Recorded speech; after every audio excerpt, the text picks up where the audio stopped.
Bien, veo que les gustó mucho la temática de contrataciones públicas. La siguiente ponente es la profesora María Fernanda Peña Bortón. Ella es abogada egresada de la Universidad de los Andes, es especialista en Derecho Corporativo con la Universidad Metropolitana de Caracas, es magíster y doctora en Derecho con la Universidad de los Andes de Colombia. Ella es profesora en la Facultad de Ciencias Económicas y Sociales de la Universidad de los Andes en la materia de legislación organizacional. Es una profesora activa a nivel de investigación. Es una profesora muy demandada en la parte de derecho corporativo. Y debo decir que es una de las pocas expertas que tiene Venezuela en AED. Para quienes no saben lo que es el AED, es la temática de análisis económico del derecho. Es una profesora ampliamente reconocida por su trayectoria académica aquí en Mérida y sobre todo en la ciudad de Caracas, y está aquí para desarrollar una ponencia relacionada con el tema del derecho corporativo llamada homeostasis de los grupos societarios. Denle por favor una cálida bienvenida a la profesora Melissa Renatelle y espero que sea de su agrado la ponencia.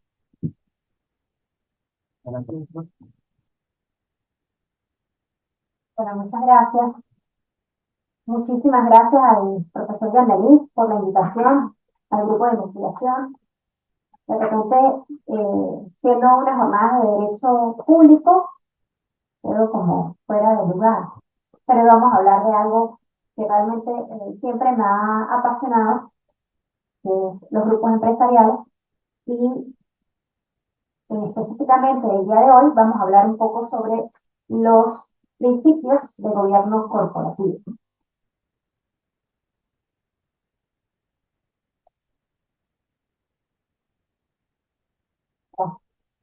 Bien.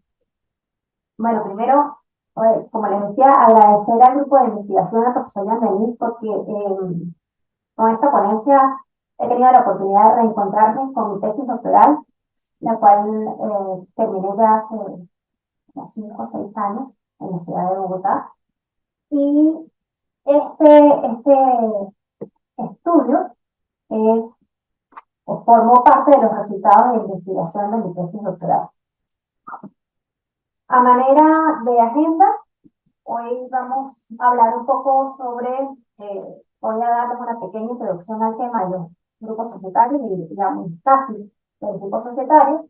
Vamos a dar una pequeña introducción sobre qué es un grupo societario, grupo de empresas o empresas plurisocietarias. Vamos a ver la característica principal de los grupos empresariales. Yo con permiso voy a sacar esto porque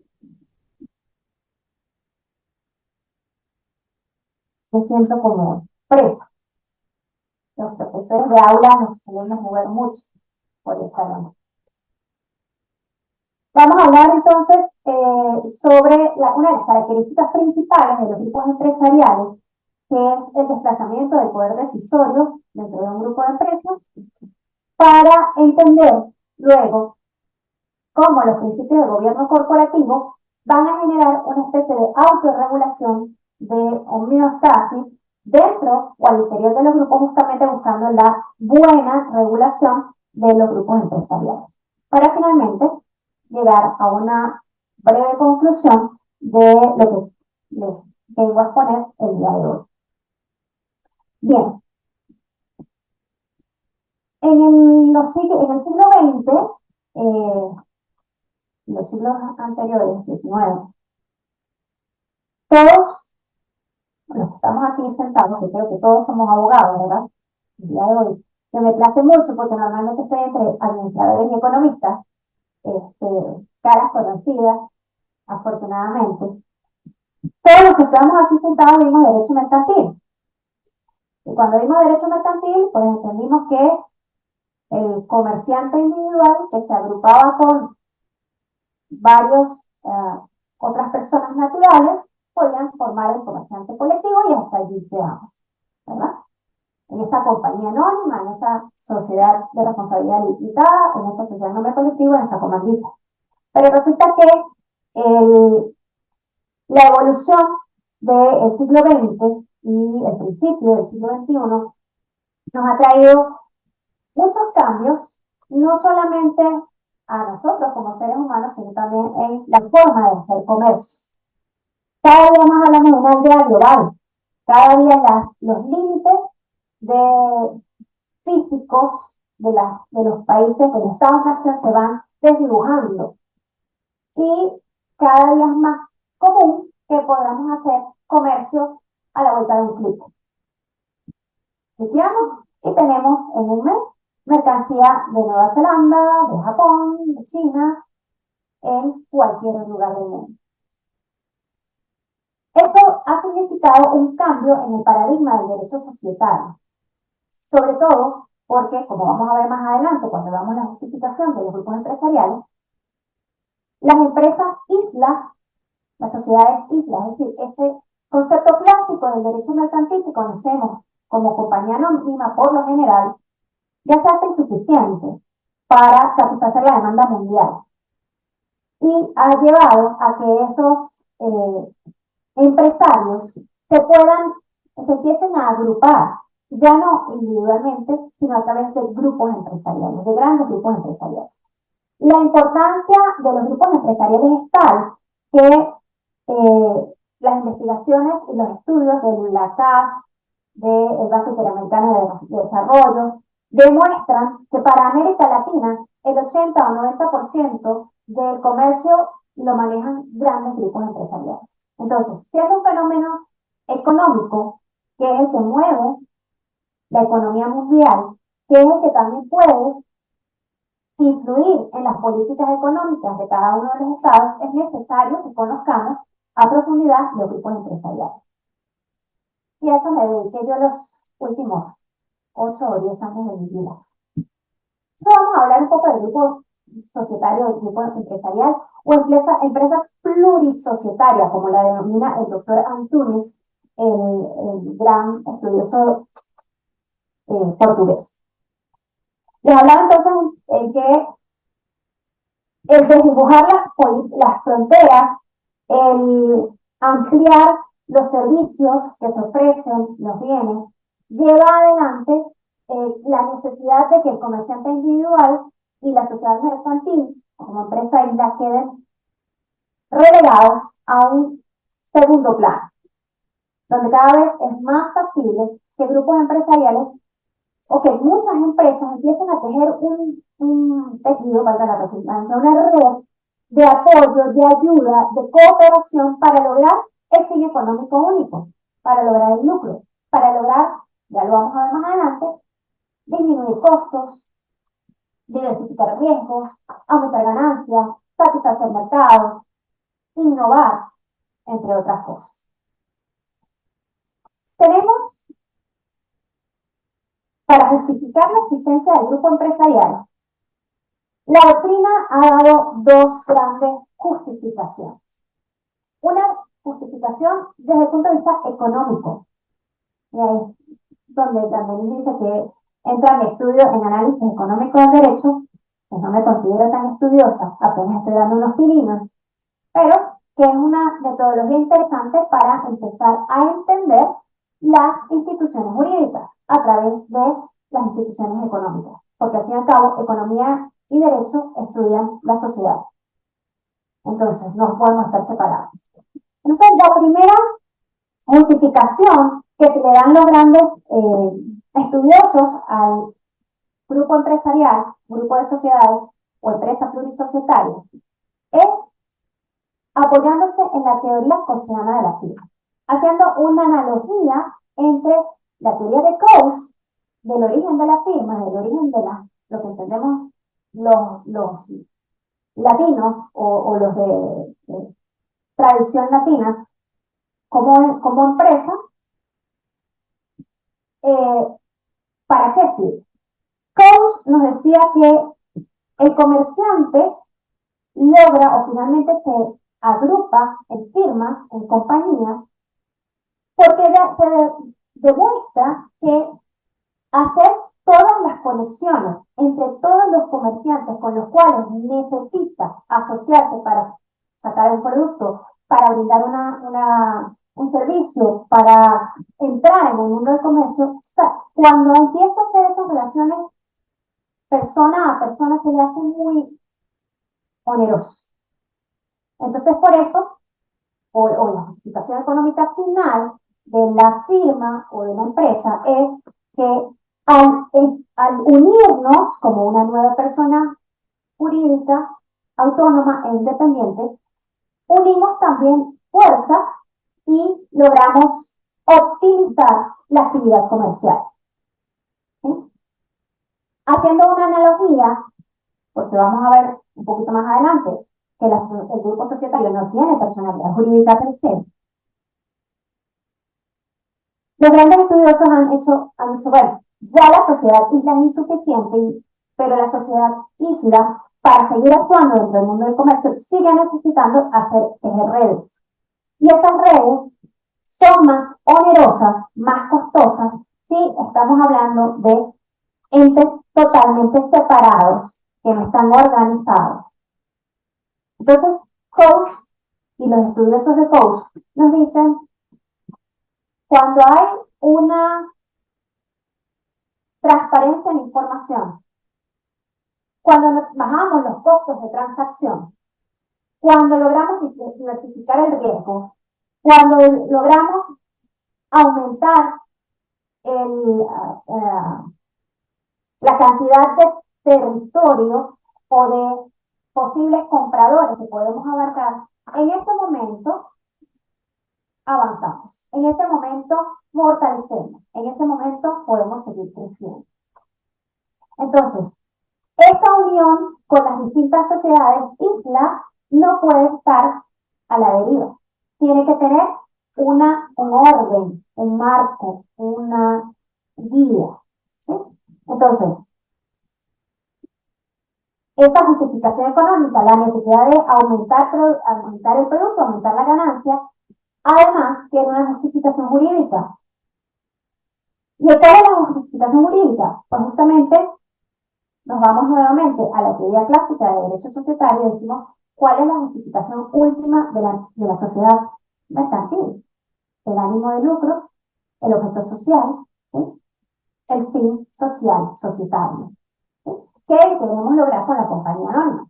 Para el grupo empresarial no es distinto, solamente que en este caso vamos a tener no un grupo, no un interés de la empresa isla, sino un interés económico común, un fin de grupo.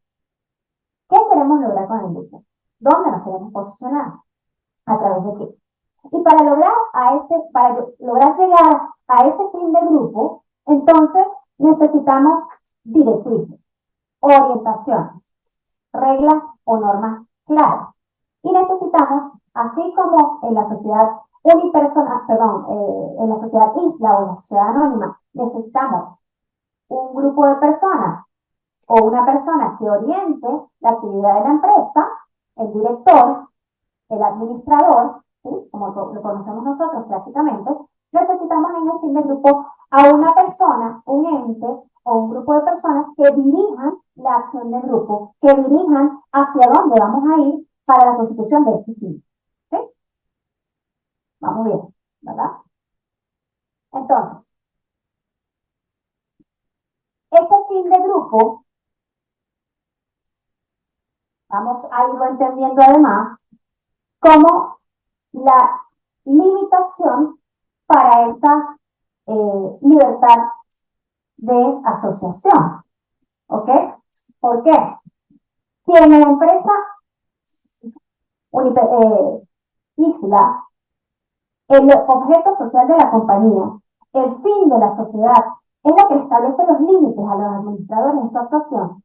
¿Sí? Todos sabemos que los administradores no pueden actuar más allá de lo que les indica la junta de accionistas y de lo que le tiene permitido por el contrato social. Pero lo tenemos escrito el contrato social, lo tenemos debidamente registrado ante un ente administrativo, ¿sí? ¿Sí? Que le da legalidad, que le da fundamentación y personalidad jurídica a la empresa. Pero entonces, este fin social limita la actuación del administrador, pone los límites. En este caso, el fin de grupo es el que va a poner el límite a esa persona o grupo de personas que va a dirigir el grupo empresarial. ¿Dónde está escrito el fin de grupo? He ahí el dilema. He ahí el dilema. Los grupos societarios son una forma de organización empresarial, pero no es una persona jurídica. No tenemos personalidad jurídica. No tenemos reconocimiento para actuar como grupo, formalmente hablando. Tenemos algunas normas dispersas, especialmente en Venezuela. La legislación de grupos empresariales es una legislación atomizada. Unos pocos artículos en la ley de impuestos sobre la renta, unos pocos artículos en la ley de renta del trabajo, unos pocos artículos en una que otra ley que tenemos que ir buscando con pinzas para poder armonizar. Pero no hay una legislación única respecto a grupos empresariales. Entonces, cuando empieza el grupo empresarial a actuar, cuando empieza el grupo de sociedad a actuar, ¿a quién le vamos a reclamar? ¿Qué ocurre cuando el grupo empresarial empieza a actuar y empieza a incumplir sus obligaciones, a transgredir los límites? ¿A quién le vamos a reclamar? ¿Ok? Primero, tenemos que entender que es un grupo empresarial. Porque la primera cuestión con la que yo me conseguí cuando empiezo a estudiar grupos empresariales para la tesis doctoral es que no hay una única definición de grupos empresariales. Ni siquiera hay una denominación única. En Colombia son grupos empresariales. En España son grupos de sociedades. En Venezuela, indistinto. Porque en una ley dice una cosa y en otra ley dice otra. Entonces, ni siquiera tenemos un vocablo único para entender que es un grupo empresarial. Y dependiendo de la tradición jurídica de la cual vengamos, tenemos unos u otras características para el grupo empresarial, para determinar qué es un grupo de empresas. Entonces, muy atrevidamente, en mi tesis doctoral yo propongo esta definición. ¿Sí? Entender que el grupo de empresas es una forma de organización empresarial, no una persona jurídica. Es simplemente una forma de hacer negocio. Que se vale de personas jurídicas, general, más no excluyentemente de naturaleza mercantil. Porque no solamente son las sociedades mercantiles las que hacen grupos. Hay grupos de cooperativas, hay grupos de distintas personas jurídicas. Entonces, general, más no excluyentemente de naturaleza mercantil, que se comportan de una manera atípica, de una manera distinta a la que estamos acostumbrados, porque no es una sociedad isla, no es una sociedad mercantil como tal.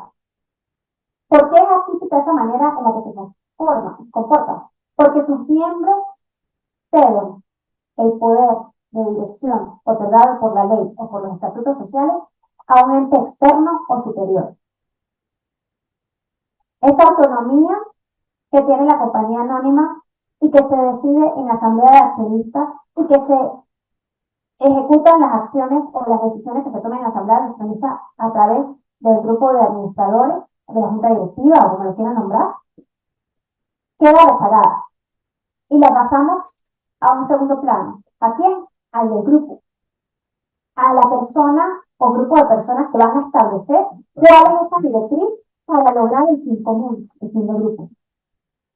Y que esa persona o ente superior externo, que ya vamos a ver que puede ser una empresa, en el caso de sociedades, el grupo de sociedades de estructura jerárquica, donde hay controlantes y controladas, dominantes y dominadas, o en grupos empresariales de tipo paritario, se puede llegar a un consenso para crear un consejo de directivo y ese grupo o consejo, esa persona o ese grupo van a establecer las directrices necesarias para llevar el conjunto a la consecución del fin común. Y este fin común debe estar adecuado a las necesidades del mercado. Este es el fin último del grupo empresarial.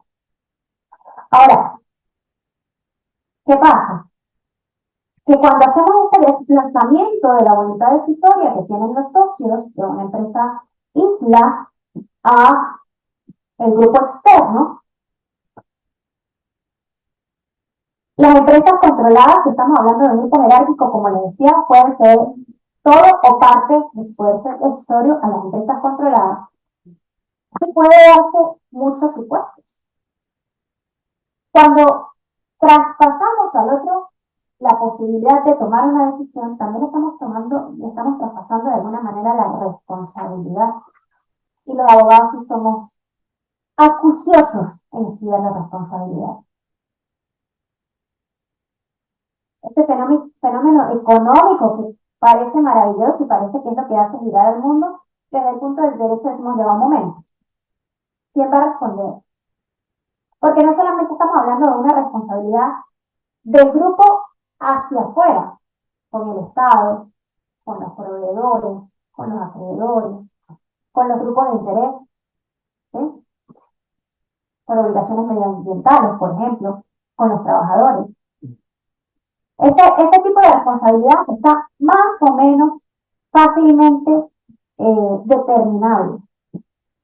En Venezuela, por ejemplo, a través de la famosa sentencia Saez, del año 2005, si mi memoria no me falla,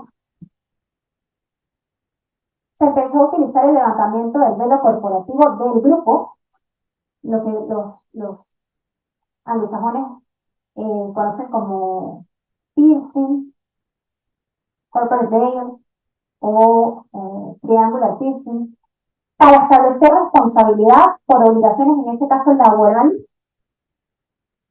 a otros miembros del grupo, aunque el trabajador no haya trabajado con esa empresa en particular. ¿Sí? Esa es una de nuestras sentencias hito en el grupo en el tema de grupos empresariales y levantamiento del velo corporativo. Pero resulta que no solamente pueden darse responsabilidades hacia afuera, sino hacia adentro.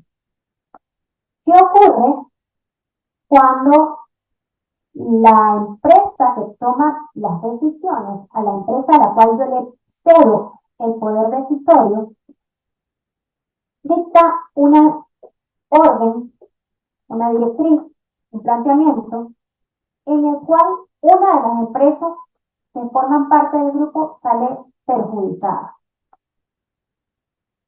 ¿Cómo quedan los accionistas, especialmente los minoritarios, de esa empresa isla, de esa empresa individual, que traspasa el poder decisorio frente a una decisión tomada por el controlante?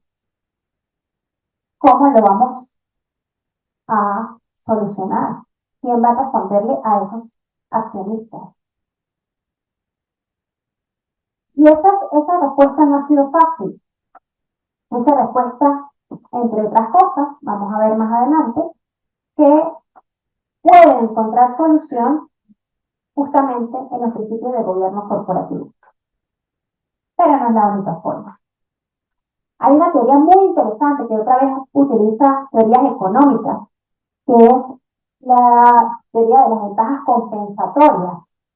Es una aplicación del óptimo de Pareto, en la cual es una teoría francesa, la trajeron los franceses a través del caso de Rosenburg, y dice, si usted está en un grupo empresarial, ha consentido estar en un grupo empresarial, bien porque haya hecho un contrato de grupo, que puede ser una de las formas en las cuales podemos organizar el grupo, o simplemente porque su dinámica empresarial ha generado que usted forme parte de ese grupo y permita que otra empresa del grupo tome decisiones de su empresa. Esa empresa que toma las decisiones, esa sociedad controlante, puede perjudicar la actuación económica de una empresa dominada o controlada. Siempre y cuando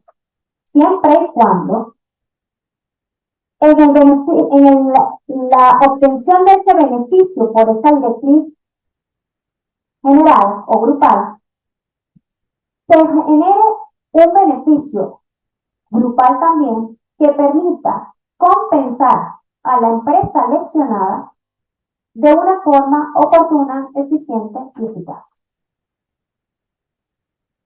Ventajas compensatorias. Pierdo aquí un poquito, pero resulta que por la buena actuación del grupo me va a entrar otro poquito.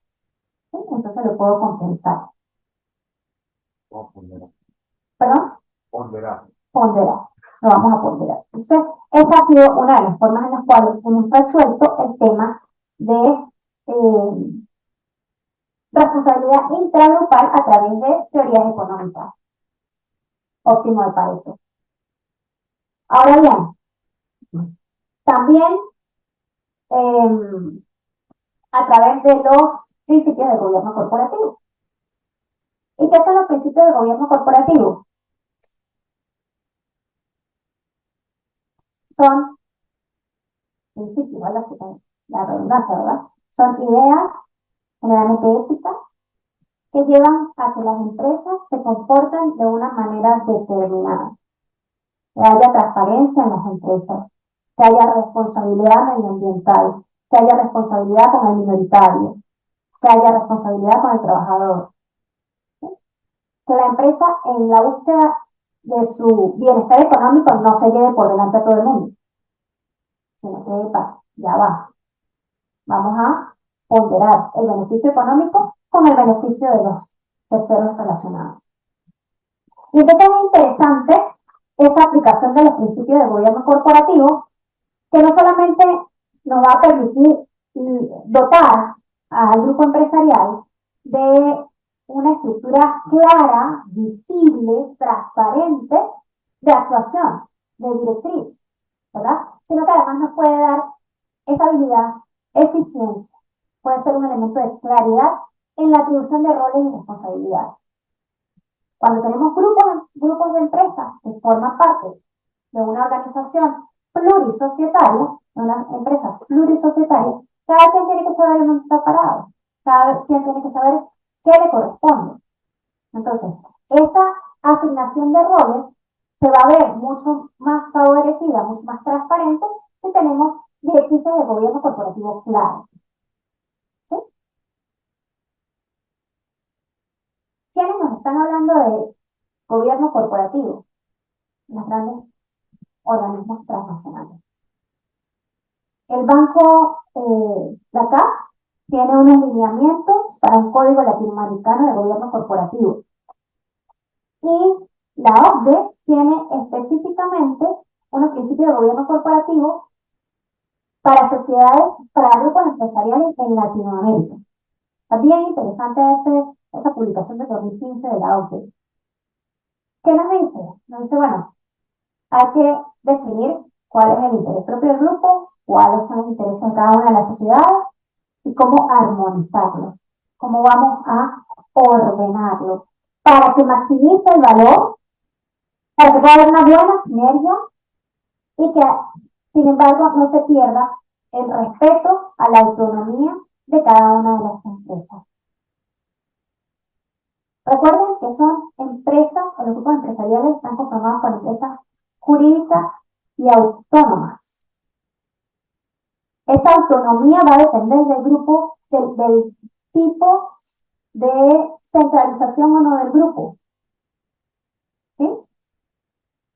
Dice un doctrinario argentino que hay tantos tipos de grupos empresariales como grupos empresariales existen.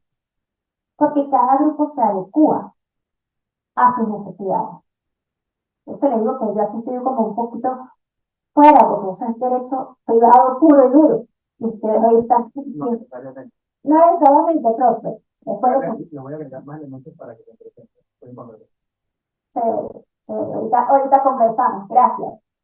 Entonces, realmente sí me gustan más las conferencias, más participativas. Soy profesora, no lo puedo negar. Entonces, esos principios de gobierno corporativo autorregulan el grupo. Son derecho blando. No tenemos una norma jurídica dura, con sanciones, con multas, que nos obliguen a tener estructura de gobierno corporativo. Pero si hay recomendaciones, si hay incentivos de mercado que te van a llevar a que si tienes un buen una buena estructura de gobierno corporativo, es más fácil que tú accedas a créditos, por ejemplo, incentivos. Es más fácil que tú logres contratar con el Estado, con los estados donde realmente tienes una transparencia en la contratación. Estos principios de gobierno corporativo son fundamentales. Si usted no cumple con sus compromisos medioambientales, no entra, ¿verdad? Entonces, esos principios de gobierno corporativo nos van a autorregular la existencia de los grupos societarios. ¿Alguien lleva el tiempo, por favor? No sé qué era, me puso, no sé yo. Entonces, este grupo, esos principios de gobierno cooperativo, repito, no son más que normas, principios y procedimientos que regulan la estructura y el funcionamiento de los órganos del gobierno de la empresa, que implica que haya un conjunto de relaciones para los grupos empresariales, ¿ok? Que haya un conjunto de relaciones entre la dirección de la empresa, el consejo de administración, los accionistas, actores interesados. Transparencia. Para grupos empresariales, específicamente, las prácticas de gobierno corporativo deben adaptarse e implementar a los distintos niveles del grupo. Repito, no todas las sociedades de miembros del grupo tienen las mismas facultades, van a hacer lo mismo, ni van a tener las mismas responsabilidades. Por lo tanto, la práctica de gobierno corporativo en los grupos se debe adecuar a cada uno de los distintos niveles del grupo. Al ser sociedades autónomas e independientes, cada una de las sociedades debe tener sus lineamientos de derecho corporativo, de gobierno corporativo. Y todos esos lineamientos deben coordinarse en búsqueda del gobierno corporativo del grupo. Por lo tanto, deben ser compatibles entre sí y apuntar a la misma dirección unitaria. Puede generar o son generadores de un marco regulador de relaciones intra y extragrupales. ¿Cómo lo vamos a enfocar? ¿Hacia afuera y hacia adentro? Pues si tenemos unos principios generales de comportamiento, en base a esos comportamientos es que vamos a actuar. El grupo es una realidad empresarial necesitada de un factor de ordenación que sirva para dar cuenta debidamente a los diferentes intereses involucrados. No están solos. Por más de que veamos grandísimos grupos empresariales como Inditex, Consada, Bersta, Pull&Bear, etcétera, etcétera, como los grupos colombianos fuertes como Nutresa, como el Grupo Polar, no están solos, forman parte de una sociedad y por lo tanto tienen que estar respetuosos de las personas interesadas. Los principios del gobierno corporativo serán definidos por la forma o tipo legal adoptado tanto en la controlante como por la controlada en la estructura organizacional y del grupo en particular. Es común, cada día es más común, los grupos transnacionales, pero los grupos transnacionales están compuestos de empresas islas formadas de acuerdo a la normativa jurídica de cada uno de los países que están. Afortunadamente, el derecho mercantil es uno de los más universales. ¿Sí? Entonces, más o menos similar todo el mundo, más o menos similar en todo el mundo. Por lo tanto, cada una de esas empresas tiene que cumplir con la normativa jurídica bajo la cual está constituida, pero también debe organizar esa idea para generar el grupo empresarial en su totalidad. Finalmente, de manera de conclusión, creo que voy bien tiempo, ¿verdad? A ver, me hace fe. Son 10:30. Gracias. Finalmente, de manera de conclusión, pues yo me identifico mucho con los lineamientos que ha dado la OCDE para gobierno corporativo y sobre todo gobierno corporativo en grupos empresariales. Creo, particularmente, que es necesario profundizar en el estudio de los grupos empresariales. El estudio de los grupos empresariales desde el punto de vista académico. los estudios de grupos empresariales se ha quedado mucho en el abogado de firma, en el abogado de criterio jurídico, en los grandes asesores de las grandes empresas, en los bufetes de Caracas, vamos a estar claros, aquí estamos en la provincia. No, a mí no me gusta que nos califiquen así, pero no nos ven de otra manera. Entonces, ese estudio, esa realidad económica, tenemos que estudiarla desde el punto de vista académico. Hay pocos estudios con la rigurosidad académica respecto a grupos empresariales, y mucho menos en América Latina. Brasileños sí tienen, españoles, italianos, argentinos, perdón, alemanes, tienen mucho sobre grupos empresariales. América Latina tiene poco. Y resulta que, justamente, si nos vamos a los análisis de la OCDE, son los grupos empresariales los que, nos guste o no nos guste, están impulsando la economía de la región. Pero no podemos permitir que, por no estar debidamente regulados, independientemente que sean regulados desde el derecho duro o desde el derecho blando, vayan a hacer lo que quieran. Porque necesitamos que las empresas cada día sean más transparentes, más comprometidas con los terceros involucrados, con el medio ambiente, con el calentamiento global, para que podamos todos disfrutar del beneficio económico que generan esas empresas. Entonces, creo que es necesario el estudio del derecho del grupo de sociedades desde la perspectiva académica para poder incorporar la realidad económica con el estudio de la disciplina. La dupla, gobierno corporativo, grupos empresariales, si queremos verlo también desde la perspectiva de los objetivos de desarrollo sostenible, últimamente tan en boga, entonces es necesaria para poder fortalecer y generar esa sociedad individual que se fortaleció en la Edad Media y que nos sirvió hasta bien entrado al siglo XX, bien entrado al siglo XXI, porque sigue funcionando. Debemos profundizar este estudio para fortalecer los grupos empresariales de manera que favorezca a todos, no solo grupos, no solamente al grupo que tiene la plata, sino que nos favorezca a todos nosotros.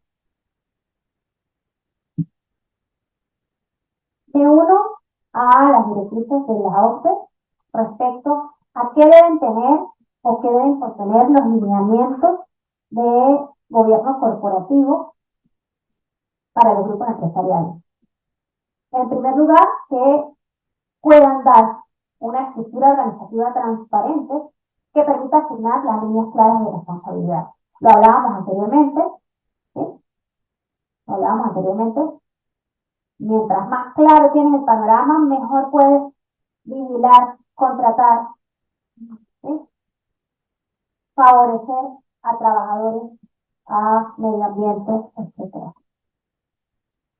Los lineamientos del gobierno corporativo deben tener un tratamiento diferenciado o deben establecer un tratamiento diferenciado entre el directorio de la matriz y de los subordinados.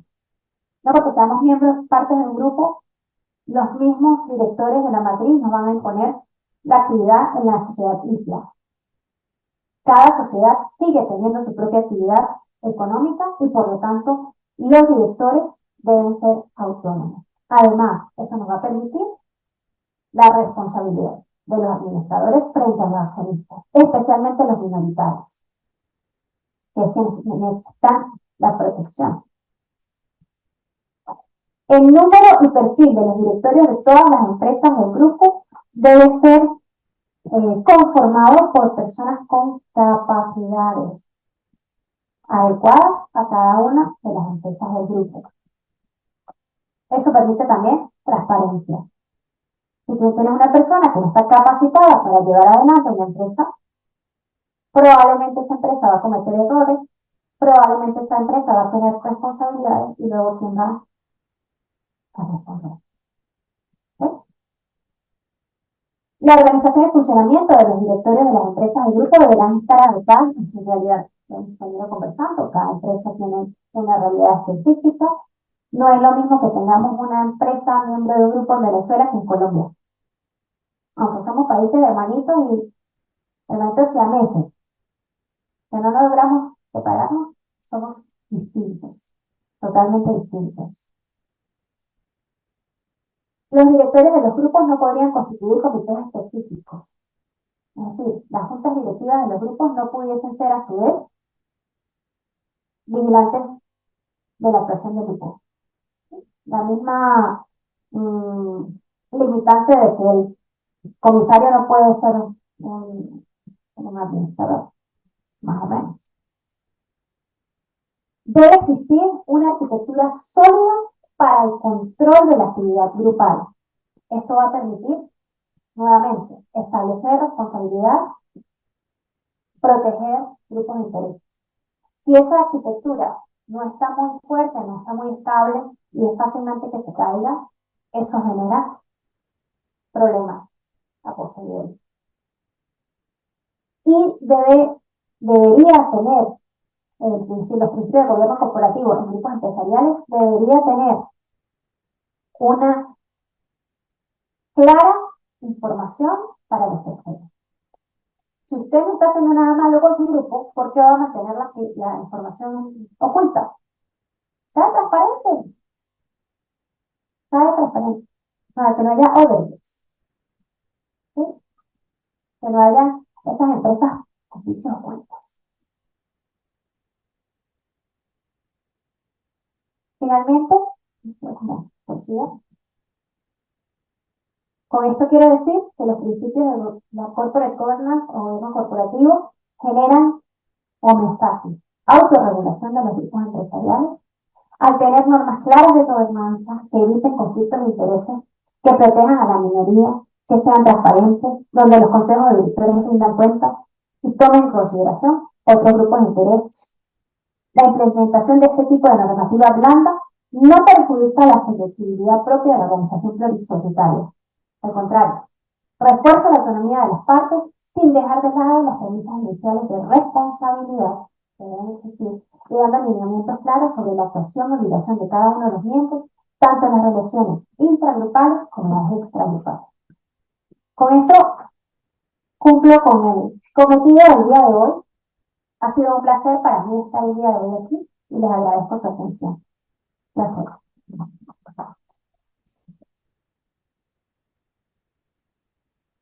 El próximo está, pero me imagino que abrimos la... Buenos días, profesora Fernanda. ¿Cómo está? Usted va muy apasionante, muy bien, siempre luciéndonos, pero este siempre nos apasiona. Y yo recuerdo que desde la fuente del derecho mercantil está la gestión del mercantil. Y si bien la figura del grupo societario no está formalmente establecida en el Código de Comercio, no obstante hay bastante doctrina y costumbre en mercantil en cuanto a la figura del consorcio. El consorcio tampoco como figura, con ese nombre, no está tampoco en el Código de Comercio, pero sí la costumbre mercantil ya lo está regulando. Y para que sea denominado como tal, tiene que estar registrado. Es un contrato, un consorcio. En ese contrato de consorcio se ponen todas las reglas que acabamos de explicar, precisamente para que den los controles, las regulaciones y cómo todo este grupo de sociedades mismas, como si la catalogan, que es muy interesante esa denominación, van a perseguir un tipo. No es mía, es Profanturio. Bueno, okay, pero me encantó mucho esa cuestión y bueno, gracias por la aclaración. Y cómo cada quien va a aportar para un fin determinado. Si se encargan de producción, si se encargan de la publicidad, si se encargan del control de calidad, todas esas cosas, para eso son los controles. Y el detalle está que no, lo que no ha determinado cada lado que la jurisprudencia es, deben ser notallados o deben ser registrados. La doctrina dominante es que debe ser registrado, obviamente, en el registro mercantil, el órgano competente en materia fiscal mercantil, para que tenga pues la admisión pública, o sea, que sea disponible hacia el registro. Entonces, allí, en un primer caso, cuando un abogado demanda a un grupo de empresas, tendría que revisar el registro de comercio cierto está. No tiene que ser una labor de investigación británica para levantar ese velo corporativo. Y el tema de desarrollar el velo corporativo ha sido la legislación laboral, para determinar cómo va a responder esa empresa sobre un siniestro de un accidente de trabajo, que es uno de los eventos más clásicos, o en materia de beneficio laboral y la convención colectiva. Eso también se da mucho cuando Hugo habla de las contrataciones públicas, cuando también se unen en un consorcio para presentar una oferta. Y cuando, cómo se desliga dentro de este velo corporativo, si una empresa determinada tiene beneficios colectivos para los trabajadores y las otras que se unen no tiene beneficios. Dice el trabajador de esa empresa que no tiene demanda para que también le den sus beneficios. Es bastante apasionante el tema. Y como abogados, pues, nos obliga a estudiar mucho, a revisar mucho para ver hasta dónde esa empresa va a responder sobre esos derechos de sus trabajadores, esos beneficios, hasta dónde esa empresa responde cuando hay daños ambientales, en el otro escenario. Y ahorita, pues, se está hablando mucho el fenómeno de los grupos societarios para la explotación de los viajes espaciales, porque una sola empresa no puede ir a la luna, por decirlo así. Tienen que reunirse varias empresas y lo hacen por contrato, que ya en el mundo se hace por contrato, para poder de qué forma pueden hacer la explotación respectiva, hacer un estudio, un desarrollo y, bueno, pues, obviamente poner a un hombre en Marte o en Ursusa o en Venus o en otra parte del mundo. Gracias, Mari. Bueno, justamente, ahora, escuchando tu intervención, por eso pienso yo que es tan importante la unión entre la realidad económica del abogado y la académica. Técnicamente los académicos dicen el consorcio no es grupo empresarial. Técnicamente el consorcio no es grupo empresarial. Porque el consorcio se une para un fin determinado puntual. Mientras que aquí tenemos un ánimo de permanencia para el grupo empresarial. En Alemania se hacen grupos, se constituyen, se me corrige el profe que es más docto en legislación alemana, se constituyen a través de grupos de contratos y grupos empresariales. Para los que hemos adoptado la teoría más franco-americana, pues, no, simplemente con tener la intención es suficiente. Entonces, técnicamente, para los académicos, el consorcio es un contrato atípico, típico o atípico, ¿no? También, Una sí. unión temporal de empresas. Una unión temporal de empresas, o sea que el grupo empresarial, la idea es la permanencia. ¿Qué he visto en las últimas jurisprudencias? Que ya ni siquiera están exigiendo que cuando introducen el libro de la demanda indique cuáles son los miembros del grupo, sino que simplemente dice, indica que hay un grupo y posteriormente lo puedes traer cuáles son las empresas que conforman el grupo. Con la solidaridad. Ajá. Entonces, ciertamente para el abogado litigante, demostrar que hay un grupo empresarial para poder solicitar un levantamiento del velo grupal es una labor de investigador del CIESA. Profe, precisamente, más que pregunta es agregarle mucho más para que vea que no es tan extrema la separación entre el público y el privado. María ya lo tocó y menos mal que esté la nota característica de la permanencia o la temporalidad, porque efectivamente en contrataciones públicas vamos a ver figuras como las alianzas comerciales, las estratégicas en común, vamos a hablar de los consorcios y de las alianzas, las alianzas comerciales y estratégicas con el Estado, pero también de los consorcios y alianzas cuando son los que presentan ofertas. Y vas a ver en el reglamento también la forma de regulación de los consorcios, la determinación del órgano de gobierno y la representación y la determinación de las responsabilidades se la quedan consolidar. Pero hay también otra ley por allá que ha pasado muy por debajo de la mesa, que se la copiaron para el cine, no último nada, que es la ley que regula consorcios, conglomerados y otras formas de alianza entre el Estado y los privados, donde sí tienen esa idea de permanencia, posibilidad de que haya mejor una empresa pública, pero otras que van son cadenas que se encarga de buscar los beneficios, colocación de mercado y demás. Entonces, más que una pregunta es, te incorporo esa en tu atomización normativa. Qué bueno, pero de verdad me estoy enterando de que sí. De verdad que es del año 2012, pasó muy por debajo de la mesa, sí. se la trajo PDVSA Ajá. con la intención de crear esta parte de conglomerado. Empezó el boom en la media, pero lo arrancan, pero existe, está ahí y es un punto de enlace entre lo que plantea y el mundo público y privado. Profe, le voy a tomar el correo electrónico para que me ayude a buscarla, porque de verdad que busqué Norma jurídica está debajo de las piedras, los 4 años que estuve haciendo la tesis, y esa no la conseguí. Gracias.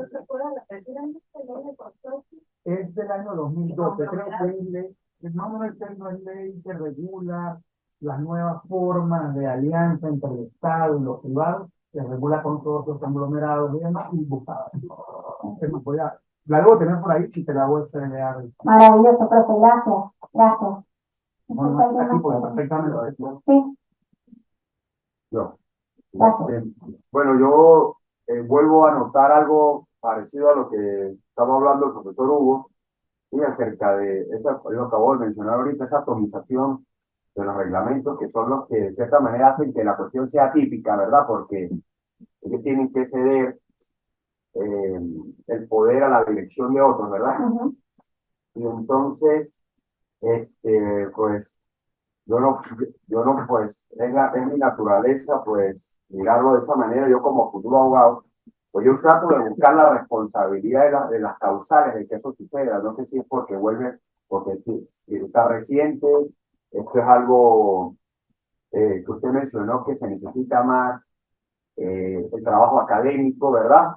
Parece ser que los profesionales de allá arriba, de nosotros, pues queremos salir a hacer otras cosas, pues, y esto se empieza a quedar y empieza a generar este tipo de consecuencias que este, es como una especie de, eh, no sé si lo pudiéramos decir, una especie, ¿verdad?, de, de,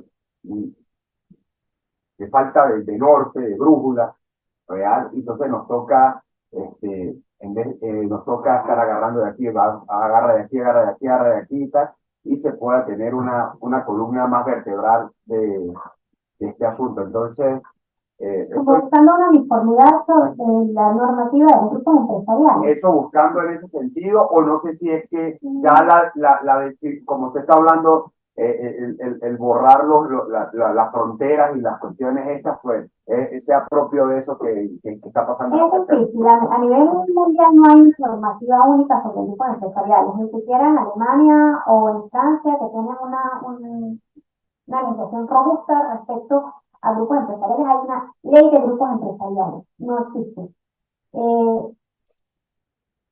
Si hay alguna armonización en distintos sistemas legislativos respecto a por lo menos una uniformidad en lo que se considera grupo empresarial.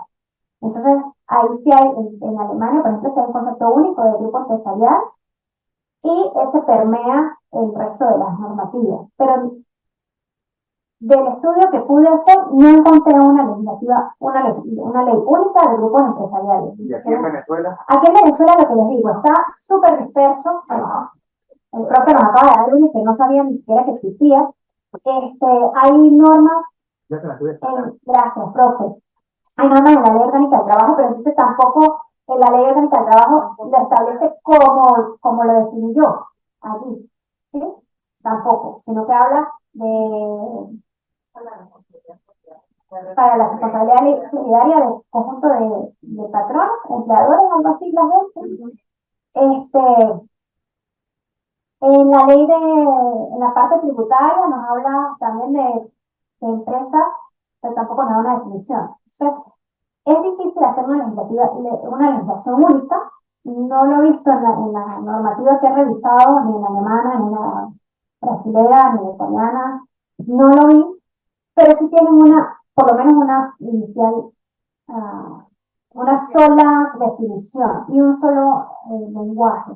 Aquí hablamos indistintamente, bueno, si en el código hablamos indistintamente de compañías y sociedades, imagínense, los grupos empresariales hablamos indistinto de grupos empresariales, grupos societarios, grupos de empresas. O sea, la construcción ha sido teórica y originaria. Eso, no legal. Así que los abogados nos especializamos en ver más allá, en ver qué es lo que se viene y el problema que se viene. Siempre desconfiamos. Piensan más y acertadas. ¿Alguien más? ¿El compañero tenía alguna otra? Profe, en el caso de los grupos empresariales, quedo con la duda, los socios minoritarios, ¿cómo responden? Si tienen una demanda civil o penal. Los grupos, perdón, Empresariales. ajá. una sociedad, ¿no? Varias personas, Ajá. civil y penalmente pueden que responder, pero usted dice que ellos los protegen a los minoritarios, ¿cómo van a responder ellos en un caso de eso? Claro, recuerda que la responsabilidad de la empresa, como tal, se responde con el capital social de la empresa. Si se declara en quiebra, con los activos que tengan, bienes, muebles, Habrá que ver si es fraudulenta, si es y fortuita. los minoritarios responden también Claro. que los mayoritarios, todos son igual. En el caso de ya se ha derecho concursal, ¿no? Claro que hablaríamos de quiebra porque no hay una nueva persona civil. No hay una nueva persona jurídica. El grupo el- que no tiene personalidad jurídica. Ah, quiebra es la Entonces, nueva, pero no del grupo. no puede existir la del grupo. Pueden quebrar todas las empresas que lo conforman, o algunas de las empresas que lo conforman, lo que corresponde de derecho concursal a cada una de ellas. Pero como grupo, no. Lo que pueda haber de repente es que se diluya el grupo empresarial, que ya no sigan en ese ánimo de una dirección única, de un fin económico común, un propósito común. Ah, bueno, entonces se divide. ¿Por qué digo protección a los minoritarios? Porque si tú haces una inversión en una empresa, aunque seas minoritario, pues tienes derecho a que tu inversión sea protegida, ¿sí? Porque para algo estás pagando tu cuota de participación o tu opción. Entonces, cuando hay grupos empresariales, es posible, no es que siempre se ve, que la búsqueda de esa directriz unitaria, de ese fin de grupo, pueda perjudicar a los minoritarios que Con la responsabilidad solidaria. tiene que ver con lo que les hablaba anteriormente, de que se ha aplicado la teoría económica el óptimo de Pareto, otros dicen del caldo de Higgs, para poder compensar a la empresa. No vamos aquí a ir a compensar al accionista particular, sino a la empresa por las pérdidas que puedan tener por la ejecución de una directriz de la controlada. Sí, perfecto. Solo, doctora, para decirle que la ley sería el decreto, un decreto ley del 15 de junio del 2012. El decreto es el 9052, que regula, decreto con rango de valor y fuerza de ley, que promueve y regula las nuevas formas asociativas conjuntas entre el Estado, la iniciativa comunitaria y privada para el desarrollo de la economía nacional. Tiene tres figuras: la alianza estratégica, las empresas públicas y los conglomerados, que calzan más en la idea de grupo. ¿De qué año? Del año 2012, del 2012. Y la Gaceta Oficial 39.945. Te lo digo, fue traído de China por la industria petrolera, porque se quería implementar en este momento para el desarrollo del país. De pronto yo estaba haciendo un estudio más desde otra perspectiva. Política. El bono público también. Bueno, El dinero sigue a todos lados. muchas gracias por la atención.